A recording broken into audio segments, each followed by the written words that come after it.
I haven't eaten in 3 days, the woman said, her voice barely louder than the wind.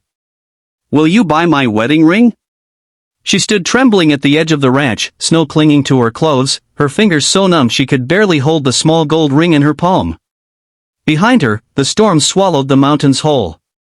Ahead of her, a single cabin stood against the white emptiness, warmth, or nothing at all. Her name was Eliza Moore, and this was the last place she could walk to. 3 days without food had stripped her down to instinct. Hunger burned in her stomach like fire, but the cold was worse. It crept into her bones, slowed her thoughts, whispered lies about rest and sleep. Every step she had taken toward the cabin felt like it might be her last. She had already decided, if the man inside refused her, she would lie down in the snow and let the storm finish what hunger had started. The ranch belonged to Thomas Hale, a man who had learned to live without expectations. He had come to the mountains years earlier, after the war left him with more memories than he could carry. Out here, silence made sense. The land asked for work, not explanations. You survived, or you didn't. That afternoon, Thomas was repairing a broken fence when he saw her. At first, she looked like a shadow caught in the snowfall. Then the shadow spoke. I haven't eaten in 3 days, she repeated, extending her hand. This is all I have left. Thomas looked at the ring. Simple. Worn. Important. Then he looked at her face, pale, hollow-eyed, stubbornly upright despite the shaking in her legs. You're coming inside, he said. Her knees buckled before she could answer. When Eliza woke, she thought she was dreaming. Firelight flickered across wooden walls. Warmth pressed gently against her skin.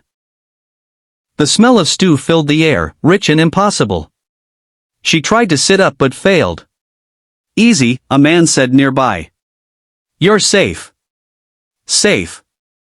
The word felt dangerous. Temporary. I can pay, she whispered. The ring. No, Thomas said firmly. Eat first. He brought the bowl closer, guiding the spoon when her hands shook too much. She ate slowly at first, afraid her body would reject it. Then faster, tears sliding down her cheeks as hunger loosened its grip. When the bowl was empty, exhaustion hit her all at once. My husband gave me that ring, she said quietly, staring at her hand. His name was Samuel. He died last winter. Thomas nodded.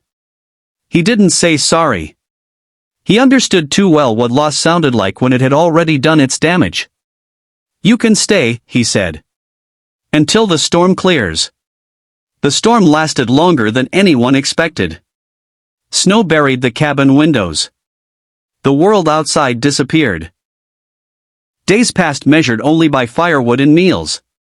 Eliza's strength returned slowly, like a cautious animal testing unfamiliar ground. She helped where she could, mending clothes, sweeping floors, feeding the chickens. Thomas never treated her like a burden. Never treated her like she owed him anything. At night, they sat by the fire. Eliza spoke of Samuel, how he laughed, how he apologized when he got sick, how he made her promise to live. Thomas spoke less, but when he did, it mattered. He talked about the war once. He didn't talk about the men he lost. One evening, Eliza turned the ring on her finger. I was ready to sell it, she said. I thought survival meant letting go of everything else. Survival's more than breathing, Thomas replied. Sometimes it's remembering who you were before the world tried to erase you.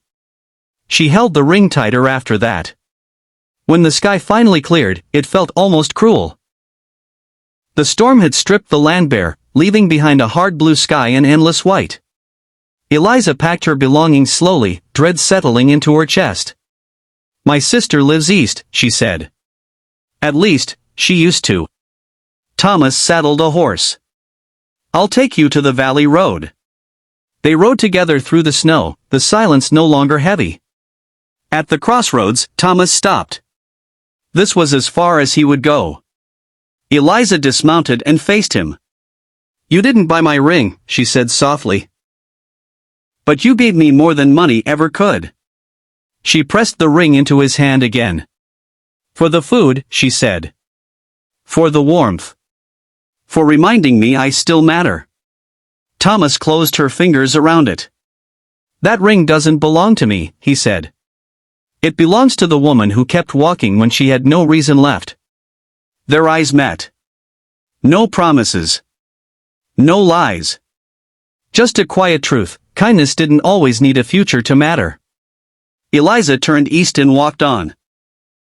Thomas watched until she disappeared into the white horizon, then turned back toward the ranch alone, but lighter than he had been in years. Because sometimes, saving someone else reminds you that you're still alive too.